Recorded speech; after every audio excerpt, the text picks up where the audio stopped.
Hey guys, welcome back to another gameplay video. Today I'm covering Red Yellow Bonney, which is one of my favorite decks. If I had the money to play in real life, I definitely would. But today's strategy revolves around making it so your opponent's characters are basically useless on the field. So along with having a 7,000 power leader, you can also boost it by another 2,000 power. And my favorite card of the deck is the 10 cost Shanks, because he'll lower all of your opponent's characters by another 1,000, making it that much harder for your opponent to do anything. So make sure to like and subscribe, but without any further ado, let's just get right into it. So I am going first against Blue Yellow Nami, and I'm a little nervous about this because while I do have a good amount of defense myself, so does Nami, and they're able to get a ton of life as well. And from the looks of it, they're playing a Thriller Bark version because they have the 8 cost Gecko Moria in their hand, so I know I'm in for a world of hurt. I take their first attack, but they counter out of mine, so on my 5-down turn, I'll play down my 5 cost Nami and get them to take a life card. Plus, I just attack, and they do take another life card, so I was feeling pretty good, but you'll see how many life cards that they gain. It is actually really crazy. So they play their own Nami, make me take a life card. I wasn't too happy about that. And then they attack, and I take it again just because I feel like I have enough defense. Plus now I'm at 7,000 power during my opponent's turn, so I am also able to just counter out with a 1k there. Now for 7 Dawn, I was debating putting down my Zoro, but instead I just stack 2 onto my Nami and I swing for 8, and I make them discard a few cards, and then I throw down my Borsalino and get a life card, and then I just pass it over to my opponent. And they do a very similar thing by playing the 7 cost Nico Robin. They're able to get 1 more life card, and then they put it on onto their leader, and they attack with their Kikunojo and their Nami. So I take one, counter out of another, and then their leader doesn't attack because I am at 7,000 power. So here I play the 10 cost Luffy. That is why I was perfectly fine with going down to 1 life card, because now he's actually 9 cost. So I'm actually able to play him down on my 9-Dawn turn, which is really helpful for your curve.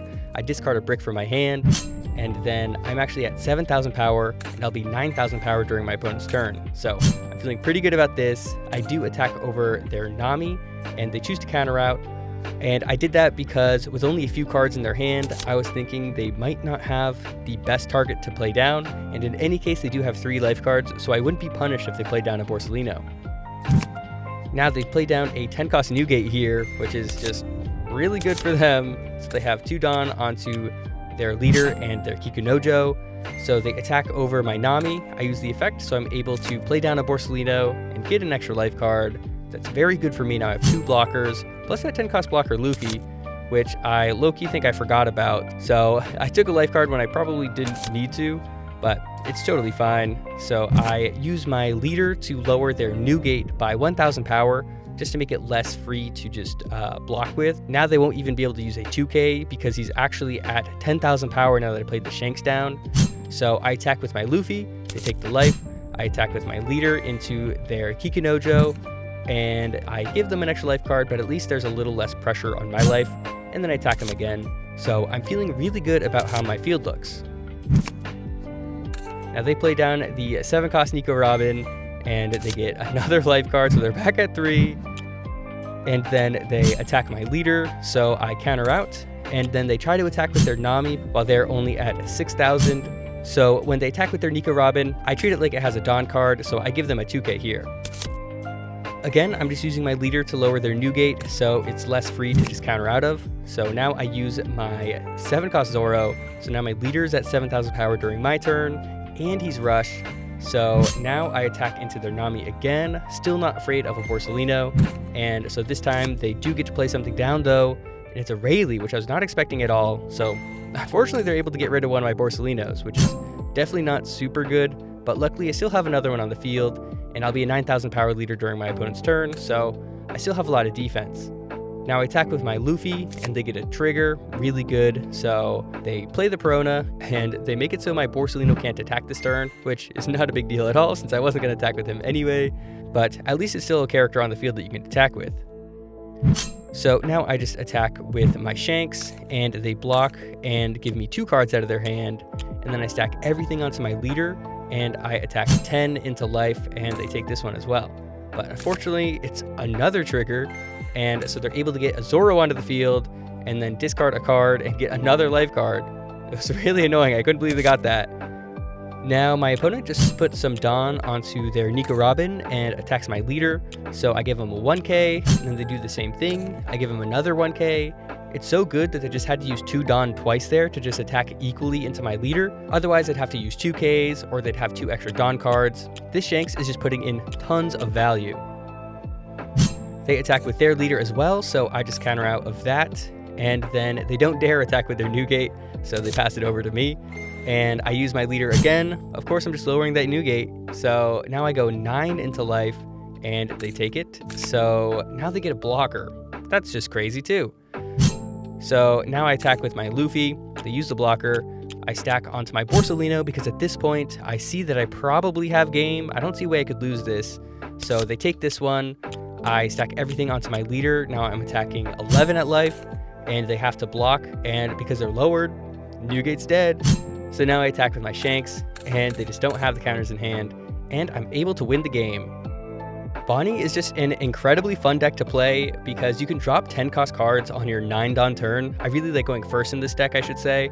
It just works out really well because of course you can search with Bonney, but it's not even a big deal. But dropping the Sanji for your 3 Dawn turn, but also just throwing down a Nami or a Borsalino on your 5 Dawn turn, and even if they don't attack you to put you down to 2 life for your Borsalino, you can just use your leader's effect to put you down to 2 life to just give you that free life card, so Borsalino can still give you that advantage.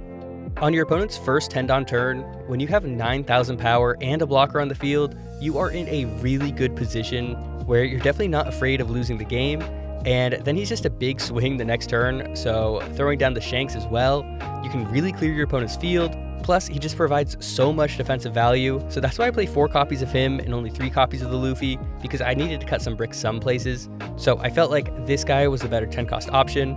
And I really like the 7 cost Zoro because you can play him earlier than your 10 Dawn turn. And regardless, he's an aggressive card, so he has that character rush, which is just really helpful overall. This deck makes it weird for your opponent to play against because while you do play really aggressively, you have tons of defensive options to make it annoying for your opponent, so it doesn't really make sense for them to just try to rush you down in return, since you'll definitely be surviving, and it's just really hard to attack over 7,000 power. So even the small character fill the board style strategies like Purple Enel don't have nearly as much advantage as they normally do against some other decks. So I think she's a really great pick going into the meta, and even going into OP16 where we're going to see a lot of experimentation with the new decks. Bonney is a really solid mid-range choice that is going to be very adaptable into multiple different strategies. So if you want to play this list, I left the link in the description below. And if you want to play against me, or if you're just wondering what I'm playing on, this is duelvoyager.com.